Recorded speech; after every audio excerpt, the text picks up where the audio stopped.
Hello and welcome to my third case study and fourth episode of Not Just Another Fangirl. This episode we will be discussing our final case study, Taylor Swift.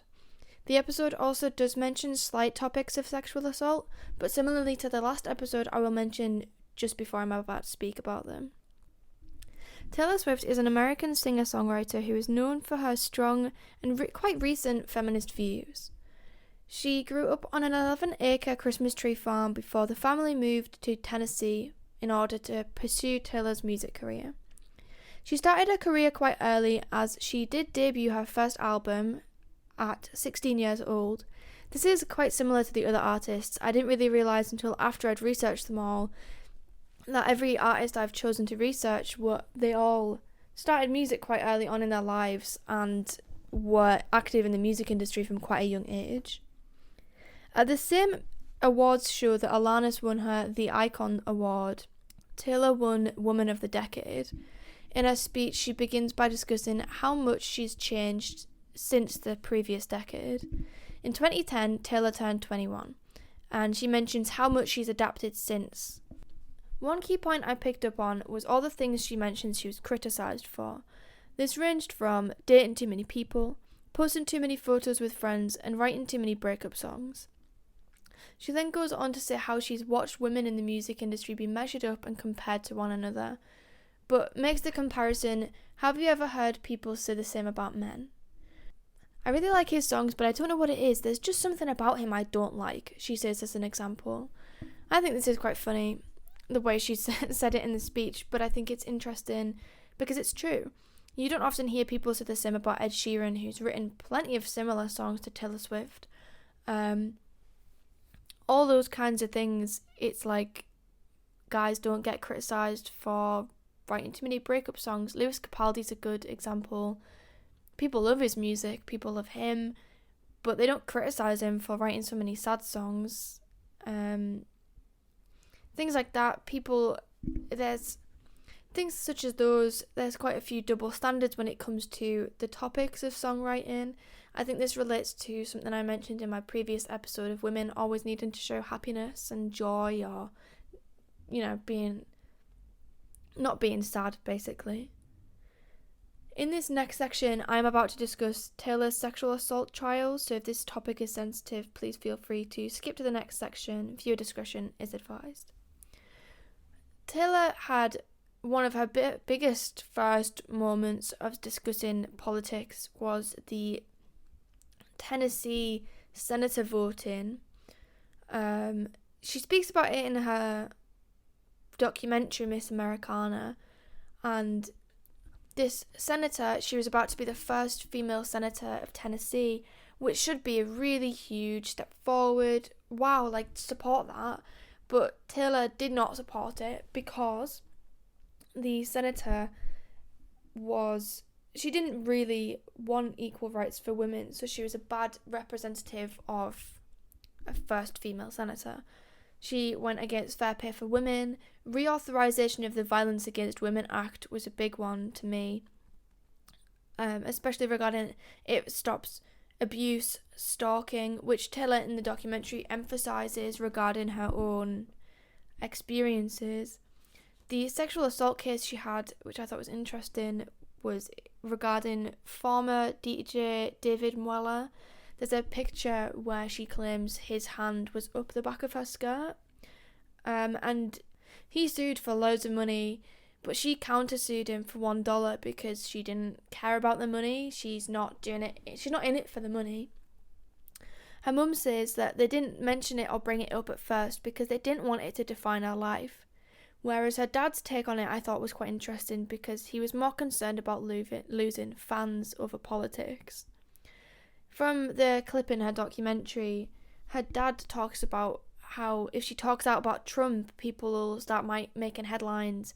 Taylor Swift against Trump, for example, which I think is silly because, well, she's allowed to say what she wants to say, and if she believes it, it's like free speech. She can say it. Whereas, she said, I don't care in response to her dad.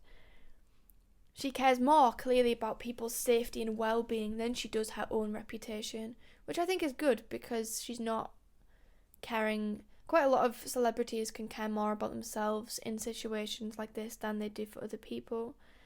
In comparison to the other artists, I think it's quite interesting because Alanis is quite open about politics, as we've mentioned, but Dolly, not quite. She didn't really like talking about politics. She'd call it dolitics so that they didn't cross views and politics together. You know, Dolly always says about she loves men. She's grown up with her brothers, her dad, her uncle. But I think it's interesting because feminism is not about disliking men. Feminism is just another term for equality, but you've got to address where the problem is, and it's female rights that are often not appreciated or valued in the same way. Now let's move on to her songs. Another song she writes during the documentary called Only the Young, she wrote the song about the voting, about the Tennessee senator, and her optimism that every year millions of people turn over the legal voting age. She discusses the hope, building on the progress that they made. You don't have to start again. We've just got to wait. It's only around the corner. Don't give up. Some of the lyrics are like, don't say you're too tired to fight. It's just a matter of time. Up there's the finish line. It's about that hope. Keep going. We've got this. We can keep building on it. But she's got some other songs that come to mind. An obvious one is The Man. And I think that's interesting because it's so explicit in comparison to other songs about the feminist, the misogyny that she's faced. If she was a man, would it be different? Would she be appreciated differently? There's one interview I think really is important where she talks about the different terminology used to describe men and women. A man will be strategic, but a woman will be calculated, and they always kind of negatively impact a woman in that kind of sense. Another song is Mad Woman, which talks about the figurative and literal witches being hunted by the patriarchy while referencing the Salem witch trials. And I think it's interesting because that song has a line where it says, women hunt witches too. And I think that, to me, I interpret that as her saying women don't always support women. For example, the Tennessee senator, she did not support her own rights and her own views, which I think is so interesting to me because I don't understand why someone wouldn't want their own views, or I don't know why other people wouldn't want these rights to be accessible for other people. Even if they didn't want that for themselves, why should it not be accessible for somebody else? I think Taylor's album Reputation has big significance to me, about women having to deal with manipulative men and figuring out how best to overpower them.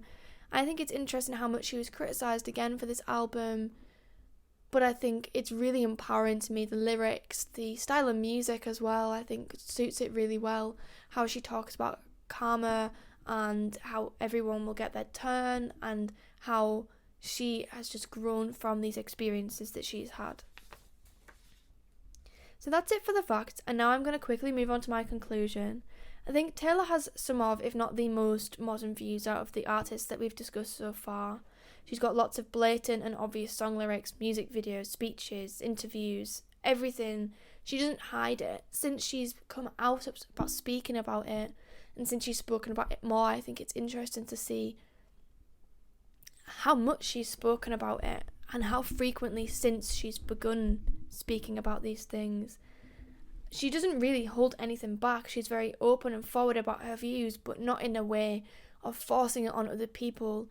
She seems to be very good at trying to educate people. Here's what I believe. Why don't you just consider what I'm thinking?